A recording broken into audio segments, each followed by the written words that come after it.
Next जो 3 marker है question number 28, we have to draw a labeled ray diagram showing the formation of image by a compound microscope when final image is formed at least distance of distinct vision, that is 25 centimetre, जिसे हम near point भी बोलते हैं. तो when the final image is formed at the least distance of distinct vision, here is the labelled ray diagram. ये objective lens है, object की distance u A B, ये ए डैश बी डैश जो है this is the intermediate image formed by the objective lens. तो ये जो intermediate जो इमेज है that acts as a virtual object for the I piece lens, तो इसने बनाई है. ये यहाँ पे बनाएगा. This is the final image which is formed at the least distance of distinct vision means 25 centimetre पे, जिसे हम नियर पॉइंट भी बोलते हैं. ओके, तो अब ये होगी आपकी जो इमेज जो है when it's formed at the least distance of distinct vision D. एक नॉर्मल एडजस्टमेंट भी रहता है जिसमें हम इमेज जो बनाते हैं वो इन्फिनिटी पे बनाते हैं. फिलहाल इस केस में आपसे पूछा गया था form at the least distance of distinct vision. अब यहाँ लेबल डायग्राम अगर इसको करना है तो focal length of the I piece lens, this is the focal length of the objective lens. Objective lens को आपने लेबल किया है आई पीस. ये आई बनानी है यहाँ से.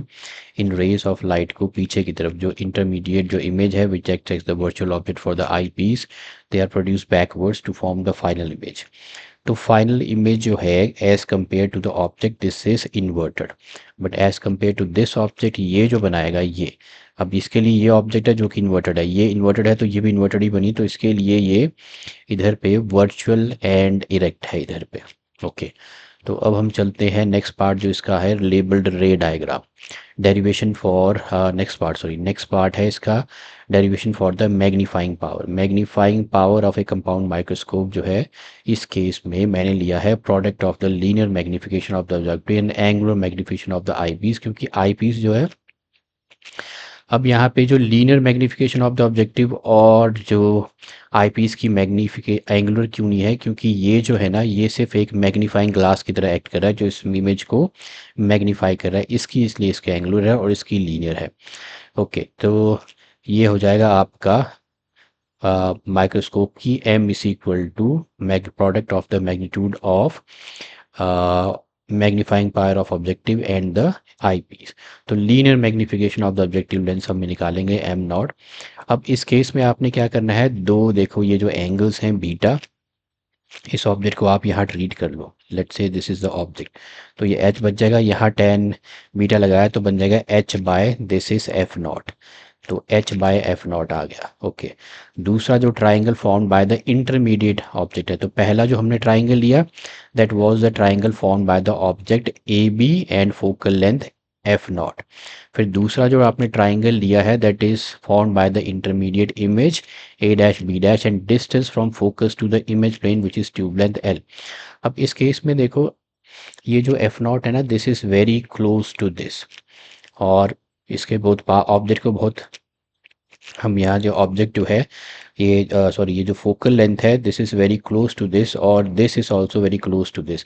तो ऑलमोस्ट ये जो डिस्टेंस है, ये जो बीटा एंगल है, दिस डिस्टेंस, ये जो डिस्टेंस है this becomes equal to the length of the tube. तो इस केस में अगर मैं tan बीटा लगाऊं तो tan बीटा मैंने लगाया इस इमेज इंटरमीडिएट इमेज का, this is h dash by this side को हम पूरा h dash by the length of the tube ले लेंगे, वही हमने लिया है क्योंकि distance from focus to the image plane which is the tube length. अब फ्रॉम 2 and 3 ये देखो ये दोनों tan बीटा हैं, these are the tan beta from 2 and 3, h dash upon l is equal to h upon F naught आ गया. इन दोनों को रीअरेंज करेंगे तो h नीचे आ गया, l ऊपर चला गया, h dash by h is the magnification of the objective lens, तो ये आ गई आपकी l by F naught. Okay, ये आ गया. Now we have to find the angular magnification of the I piece. अब मैंने इसमें बोला था कि जो इंटरमीडिएट इमेज है ए डैश बी डैश, ये इसके लिए ऑब्जेक्ट है, ये इमेज जो है इसके लिए ऑब्जेक्ट है और ये सिर्फ मैग्नीफाइंग ग्लास की तरह एक्ट कर रहा है, तो which behaves like a simple magnifier.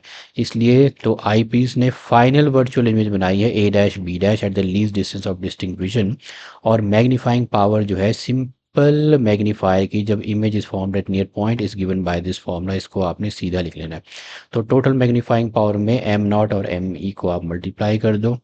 यह आया था L by F naught 1 + d/f e। This is the magnifying power of the this क्या था, compound microscope when the image is formed at the least distance of distinction. अब क्योंकि जो final image है वो इन्वर्टेड है तो नेगेटिव साइन हम उसके लिए इंट्रोड्यूस करेंगे। m is equal to -L/f0 into 1 + d/f e। So this is the derivation for the magnifying power in this case. Thank you for watching.